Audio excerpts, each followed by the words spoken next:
Motorola's foldable phone may not be the best, but the price is very low. As you guys know, this time the Razr 40 has once again set a record for the lowest price of a foldable phone.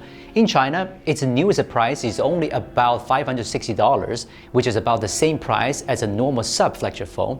I'm sure there are already some people who are excited to click into this video to see if the Razr 40 Standard Edition is worth buying, right?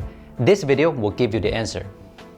While there's a big difference in price, the accessories they have are almost the same. They both have 33-watt chargers, the manual, warranty card, and SIM pin. The only difference is that the Ultra version has a free case, while the standard version does not have that.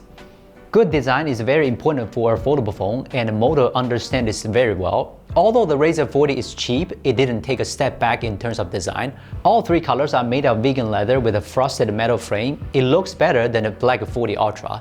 When they are folded, the outer screen on the Ultra version doesn't look as good as the standard version if it is not lit up. There's one thing that the standard version does better than the Ultra. The SIM slot can finally hold 2 SIM cards instead of eSIM. But there's one thing that they both don't do well. It's USB 2.0 on both phones. They all support standing in any angle, and there's no difference in functionality. Whatever the Ultra version can do, the standard version can do as well. Just from the standard point of view, I think the standard version does a very good job, even better than the Ultra version.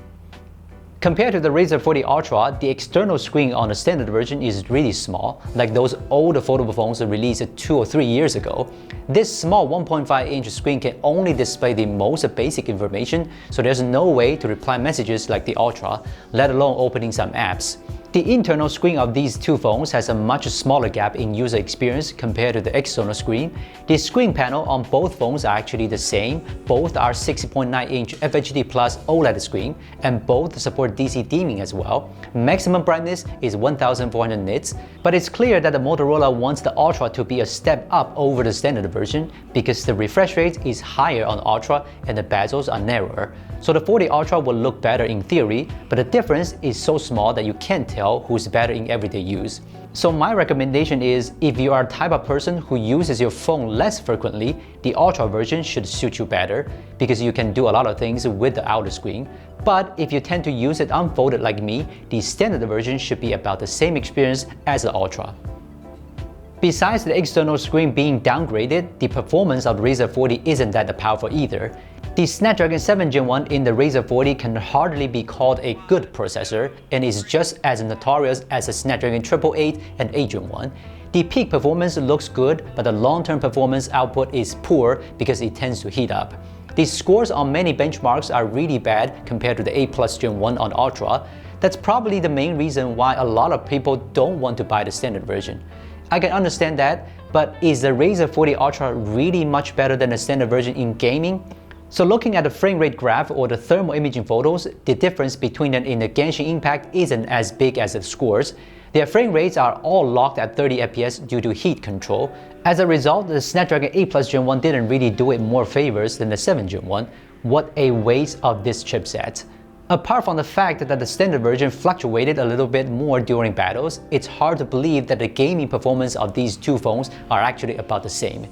PUBG Mobile also has the option to select the 90 FPS smooth graphics mode just like the normal flagship phone. So you might ask, how come that the two processors being so different while the gaming performance is so similar? As you can see from the stress test and the thermal image, the Ultra's performance is clearly being limited intentionally to keep the body temperatures lower.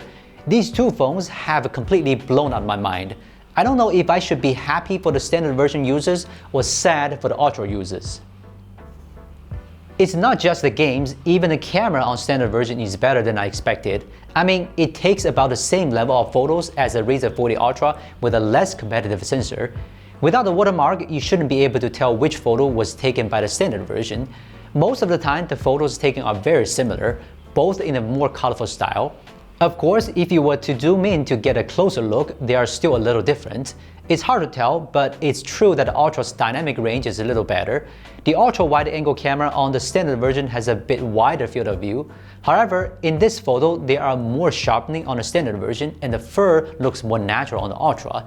Due to the higher amount of pixels, the standard version can get sharper photos when shooting far away, but the Ultra has less noise in darker areas thanks to this larger sensor. Overall, they have their merits, but the difference is not huge. In my point of view, they are in the class of their own. Both are pretty good. Video recording on the standard version is much worse than it on Ultra. The main camera, apart from not supporting 4K 60 fps, has a clearly inferior stabilization algorithm than the Ultra. This should be the result of limited processor performance. We get the same result even switching to the ultra-wide-angle camera, and that camera performs even worse. Sometimes it would go in and out of focus, and that just ruins the footage.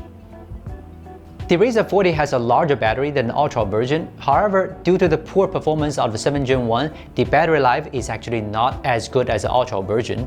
This is one of the reasons why Snapdragon 8 Plus Gen 1 is a favorite to many people. The wider charging power is the same 30 watt for both of them, and the charging speed is of course about the same. The time required for a full charge is around 1 hour. Both support 8 watt wireless charging as well, and I'm glad that even on the standard version, this feature is still there. When I finished the script for the review video, I realized that the Razr 40 standard isn't as bad as I thought it would be. It's on par with the Ultra version in terms of photography, hinge, internal screen, charging, and design. Even if you spend extra money to get the Ultra version, there isn't much of an improvement in performance.